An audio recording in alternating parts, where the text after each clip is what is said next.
Intel turns to Samsung in order to resolve CPU shortage on the 14nm process.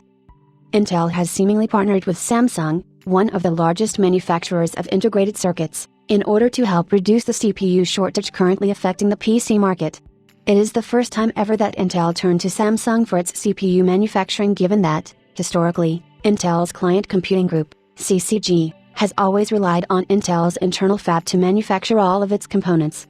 But as resources in those fabs became constrained, Intel CCG started looking at other resources, such as TSMC, to manufacture the chipsets used in Intel-based motherboards. In a report prepared by CDLE, a South Korean news media, Intel turned to Samsung specifically to meet demand on its 14nm products.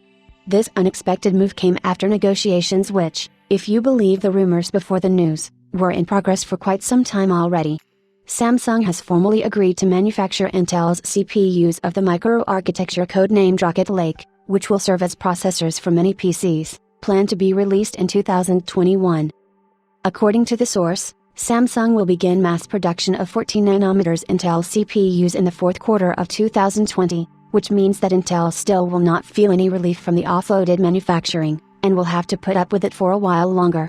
Also, according to the source, Intel's 14nm manufacturing shortage has been worse than reported, which this partnership with Samsung further hints towards. Although Intel laid out plans to build a new factory, it will take years to finish it, given it is a huge investment which pays off in the long run. There are possibly many reasons why Intel went with Samsung for its CPU manufacturing, with number one being the trade war between China and the US. While TSMC is available, it is also connected with AMD as it manufactures most of its silicon products. Another thing to consider is that Samsung is very much looking forward to accommodating Intel's CPU manufacturing, as its own thriving memory business is tied closely to Intel CPUs as far as the overall market is concerned.